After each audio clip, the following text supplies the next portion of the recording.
ఇప్పుడు ఎలా పలకాలి అంటేనే దాన్ని ఒక రిధంలో పలకండి, ఓకేనా? ఎట్లా? విసృజ్య సచరం చాపం పలకండి ఇప్పుడు.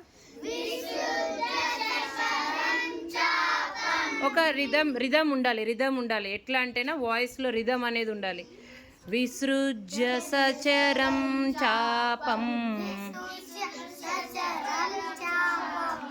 రిధం లేదు నీ దగ్గర.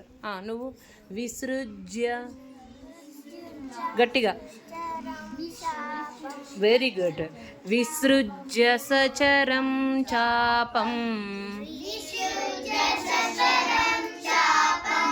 నెక్స్ట్ వర్డ్ వచ్చు కదా. శోక సంవిఘ్న మానసః.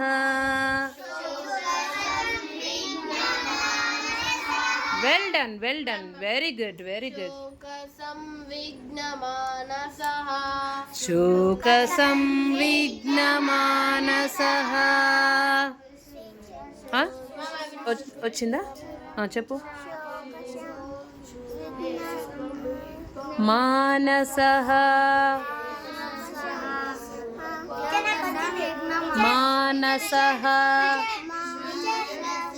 Very good.